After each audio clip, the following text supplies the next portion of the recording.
Hello, thank you for watching this session. In this session we will talk about deploying servers using Microsoft Deployment Toolkit together with PowerShell. My name is Mikael Nystrom. I work for TruSec and I'm one of those Microsoft and data center management MVPs. I've been doing operating system deployments for both clients and servers, as well as building entire data centers. I work as a trainer, instructor, speaker, and of course I'm also a consultant. And yes, I do have cars and motorcycles. Now, if we are going to deploy Windows, there are basically two ways to do this.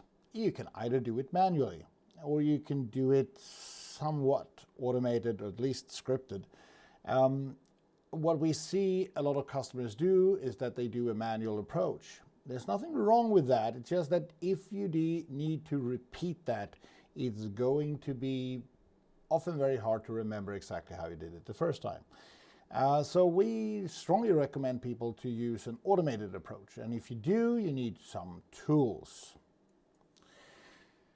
And you need a plan. That is actually the most important thing. You need a plan. You need an IP plan. You need to figure out how to use the storage and how everything should be configured. So we need to have that. We basically need to have all the hardware inventoried. Otherwise, it's going to be hard to do this. We also need the Microsoft Deployment Toolkit, which is a free download from Microsoft. And we need ADK so we can generate the Windows PE media. The basic steps of going through this is, I would say it's easy. Let's start with the inventory of hardware. Then you install MDT ADK, unless you already have that. You import the operating system, you import applications. Now, what kind of applications? Well, that could be application that is drivers, or it could be application that is needed to configure the network adapter, or something like that. It's not going to be Office, trust me. Then we create a task sequence, and then we configure rules to make everything silent and automated, and then we deploy the servers, and the last thing we do is enable storage spaces direct, and hey, we should be done. And I think it's time to do a demo. So we're going to flip this down, and we're going to watch my Microsoft Deployment Toolkit server. It doesn't need to be a server. It could be basically anything that has the ability to have a file share. I do have a dedicated server because I deploy both clients and servers, and for the most customers we work with, they deploy a lot of servers and therefore they have a deployment server. Now, I already installed ADK and MDT. It's not really that complicated. It's basically next, finish, and you're done. Once you've done that, you create a deployment share. In this case, my deployment share is called MDT Production. I have some applications here. I have some operating systems here. I have drivers here. There they are. Different drivers for different models, packages, and I have task sequences. The first thing you need to do is import an operating system. You can either use the media that comes from Microsoft. However, it's going to be unpatched. Now we can patch it on the fly, so that's going to be working fine. So you can just take the mount the ISO and import the operating system. In this case, I already have Windows Server 2019. I have data center core. I basically have all the 4 of them, and that's going to happen for you as well. So you have the operating system, you imported that. We do need to have drivers.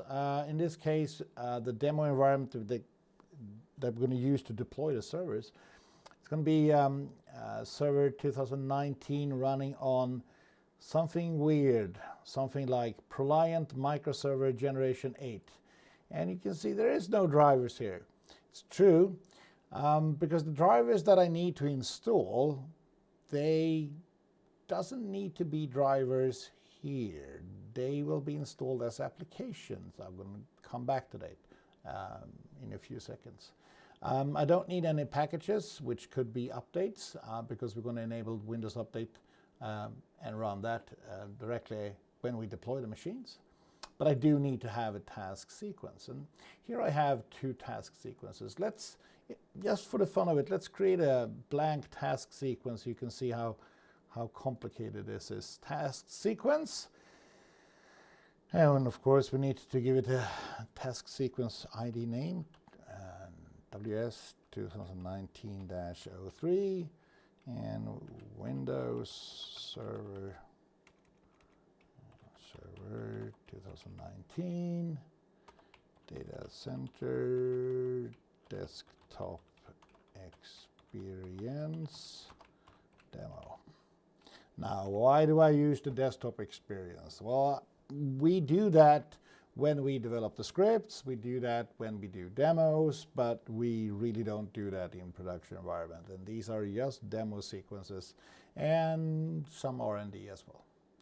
So we have that, then we pick the operating system. Sorry, we first pick the task sequence, and we're going to pick a standard server task sequence. I'm going to pick the operating system, data center here, and if I want to do core, I just pick core instead. I don't need to specify a product key, and the full name is Monstra. And repeat that again.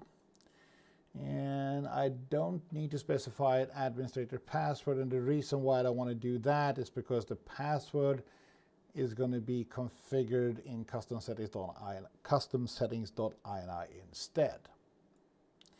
So now we have a task sequence. That's pretty much how I create a task sequence. So if you open this up, it's going to be ready, populated with basically everything. This actually works. It just doesn't contain the modifications we need to have. So let's check the customizations. This task sequence does deploy a ready-made storage spaces direct node. Now, I didn't change much, but in the pre-install step, I did one thing. I specified that we should inject the drivers based on this model. And I do that by specifying the path and then \% which ends up as the ProLiant microserver generation 8. And to make sure it actually does install the drivers, the next step is going to be also modified. It says choose the selection profile nothing, which means no drivers, and you should install all the drivers from that selection profile. Now, for a lot of people that doesn't make sense, but these are additives, so it means that nothing plus that path will be the drivers that gets injected. Now, I don't have any drivers that gets injected to this, but I don't want this task sequence to go bananas and try to find old drivers or drivers that could fit or anything like that using plug and play. So this locks it down to just pick the drivers that I put in that folder. And do we need to have all packages or patches? No, we don't. So in this case, I'm going to flip that to nothing, so we don't install any patches, because we're going to install patches during the Windows Update step instead. During install, nothing modified. Post-install, nothing modified, but state restore looks different from a traditional task sequence. Now, here I didn't enable Windows Update, but it's not really that complicated. I just flipped that to enable it. But to make this sequence faster to deploy, I don't want to do Windows Update, but in a production environment, of course, I would like to do that. In custom tasks, you could install roles and features that you need to have. In this case, I used to play with .NET Framework 2 and 3, but for Server 19 and the tools we're using, we don't need to have that, so that's fine. Therefore, I disable it. I can also throw it away. And then we don't do any funky things in the state restore phase, but we do have a custom configuration down here. Now, here's all the fun things. And in this custom config, there are no rules. So every deployment will run this. And it will run this PowerShell script. Well, you can't see it's a PowerShell script. It is looking like an application. It's said base config WS 2019. So let's see what we actually do in that. It should be this one. Well, this is what we do. It's just stuff you don't need to see, but here, for instance, we enable remote desktop, we set remote desktop security, we remove SMB1 if, for some reason, that shows up. In server 16, that was default. In server 19, that is not needed, but I just didn't remove it. We also enable the start SM performance collector because that's disabled by default.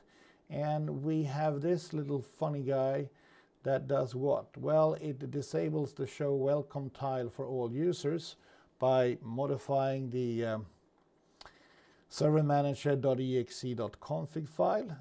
We enable smart screen for all machines, and we also set the crash control. We enable some firewall rules, and we modify the event logs. These are external files. Here's the event logs that configures them, and here's the crash control, which we modifies. And we also change the firewall standard rules, which basically enables file sharing so we can access the root of the drives, which is needed when you install agents from certain System Center applications. Now, I could divide this into a massive amount of different steps, but I don't see the point of doing that anymore. What we do is that we run a few PowerShell scripts, and they will perform all the action, and if needed, they also perform the logic, which means that the sequence basically looks the same way all the time. Then we have one script that says install TSX roles, and then we specify the role. Now this is interesting. That's a variable, and it comes from somewhere. Well, it comes from here because this says ConfigHCI. And it means that this section only runs when we flag the variable TSX role to HCI.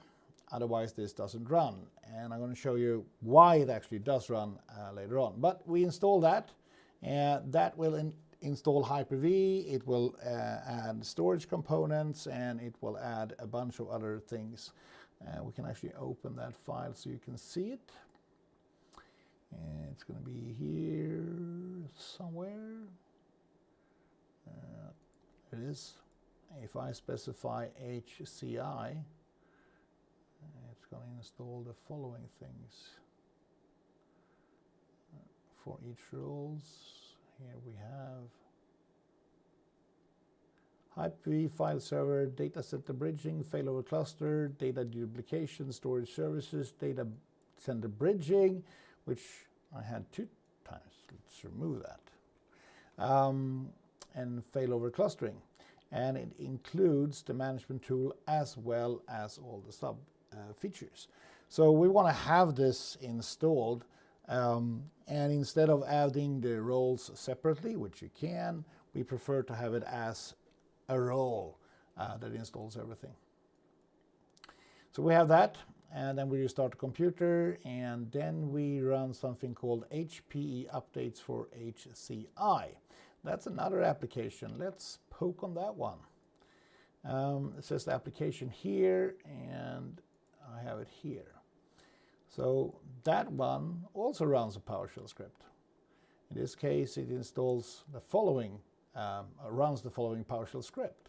Now, if you take a peek look on that one, it should be here, and it's going to be in the application folder because this one is an application. Here it is, and here's the script. It has basically the same header, so the logic is down here, and it installs these HP packages, and we created our own function called invoke via exe that runs the installer, waits until it's done, and continue. So that will install those components. And what else do we do? Well, let's go back to the sequence here. Then we install the ProWin64. That's an interesting application. The only way to actually install that is to first unpack it, and then you need to run a DX setup. So going to that one, for instance here, it says ProWin64. And I need to have that to be able to use the high-performance network adapters in this system. So again, it runs a PowerShell script. And let's find that. Applications, ProWin64. Here it is. And let's open it. ProWin64, there it is. So a setup to install this is to run, after you unzip it, in the source folder apps ProSetDX Win x64 DX setup with the argument of QN. There's no way to run the ProWin64 directly anymore, so it really needs to be unpacked, otherwise it doesn't fly, which is interesting. So we do that. What else? Well, here's the interesting next part. Here we create the management team, which is also a PowerShell script. And here we create the VM switch, which is another PowerShell script. And here we create all the network. Now, some of these are easy to understand. Here I specify that NIC01 and NIC02 and the name of the team. And here I specify that the switch should be named like this, and NIC number 1 should be NIC03, and NIC04 should be nickname number 2. And here we are set create the network based on that switch. Now all that comes from certain places, and what we need to have is a custom settings.ini. The custom settings.ini doesn't look like this from the beginning. I have added all these for just this task. Role name, cluster name, cluster heartbeat prefix, cluster heartbeat IP, and so on. We also have the serial number here, and it works like this. When the gather step in the task sequence runs, it's going to find a machine with a serial number of this. That's going to flag it to run the role of HCI. It's going to set the computer name to SRV host 303. It's going to count 4 network adapters, and this is network adapter number 1 setting, 2, 3, and 4. It also sets the out-of-band IP address, out-of-band host name, and the power mode. And it also sets the network addresses for the SMB networks, the cluster heartbeat IP address, and live migration. So this is the full configuration of the entire machine. These values will be populated as variables and then consumed by the PowerShell script. And here you can see the other machine. So this is the documentation for the entire machine. Now, you might ask yourself, is this something we actually do in reality? Yes, I would say that almost 90% of everything that we deploy is being deployed this way because it is pretty fast and repeatable, and it's documented, and if a node breaks down, we can easily just redeploy it. Or if I need to put up a new node, well, the only thing I need to do is take a copy of this and put it in the same text file here. And, well, I change the serial number to whatever serial number the new machine has. Let's assume that. And 305, and then I change the MAC addresses here and the IP addresses, and I deploy the machine, and it will be exactly the same as the previous one without forcing me to manually go through this configuration again. So we use the task sequence to keep track of all this information, but then we use PowerShell to actually enforce it. So that's how we do it. Now, to deploy the server, you need some kind of media. You can either use PXE, or you can use boot media, ISO images, something like that. We run the deployment wizard and then we wait. So let's do that. I'm going to go to this nifty tool I have here, and we're going to connect to the KVM switch of the machine. And I'm going to do the same thing for this machine. Now we have them, and now we can boot on them. So let's power on. And let's power on.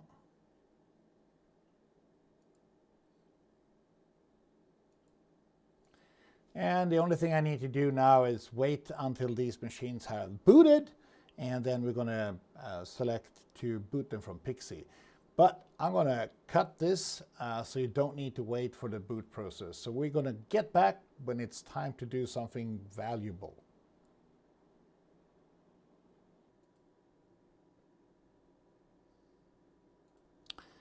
So here's the menu, and we're going to select Windows Server 2019, Custom, Next. Name is already populated, Next.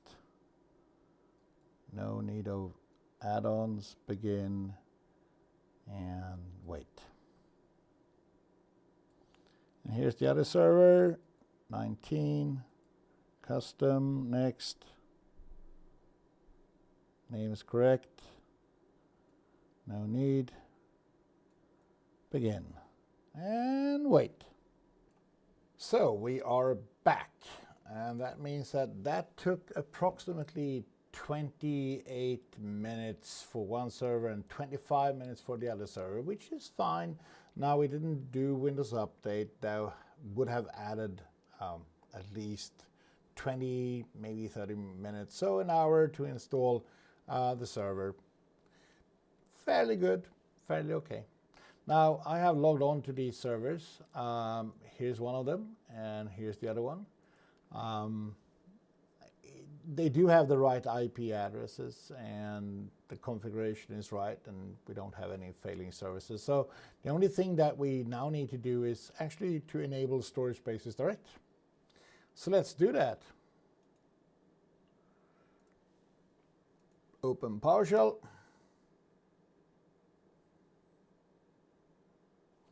And in this case, you can open ICE.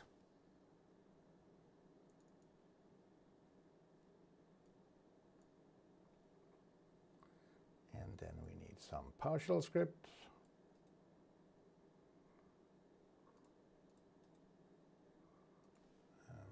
Put them over here. Let's open it.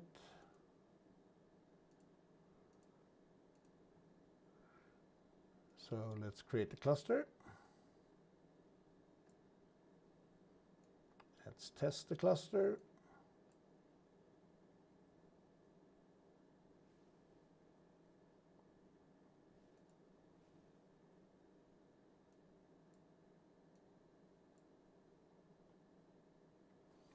This will take a few minutes, so we're going to hold you on pause while we wait. And now we have waited. Now it's going to give us an error, and one of the errors we have is that I have not enough hard drives to be fully supported. Since this is a demo, it doesn't matter. For real production, I would need to add more hard drives. And now we need to create the cluster, so let's do that.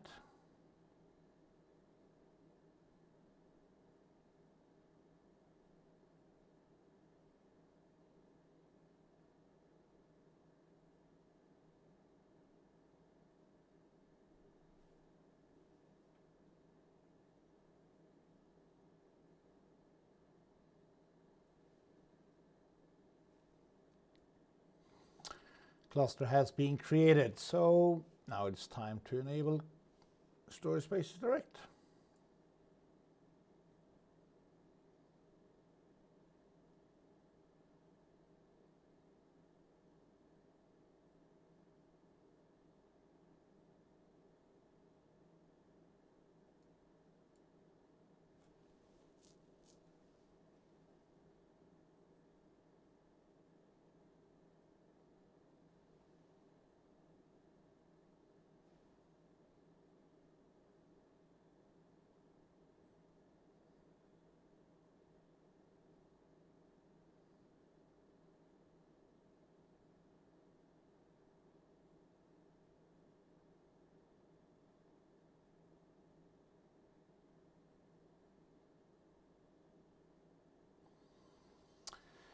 And it's looking good.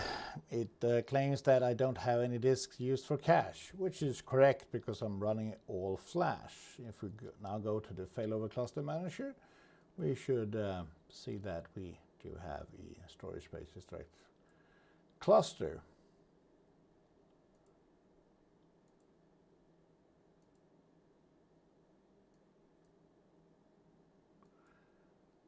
I'm not going to do that right now.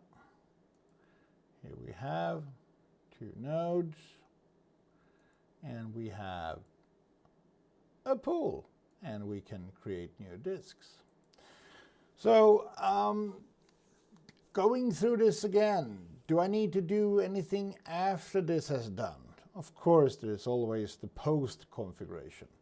We did enable storage spaces direct, but the post configuration is going to be validate the configuration, validate the performance, and I'm going to say validate performance again. We have been 2 customers that have built their own solutions, and they didn't validate performance, and it took a while, and then they realized that something was wrong. But when you have 400 VMs running on your hyper-converged infrastructure, it isn't that easy to just move it away to something else and rebuild everything. So please validate performance before you start using it. And then you of course need to maintain the system. I hope I gave you some ideas of how to deploy your storage spaces direct solutions instead of doing it manually. It is possible to automate it. Thank you very much for tuning into this session, and have a nice day. Bye.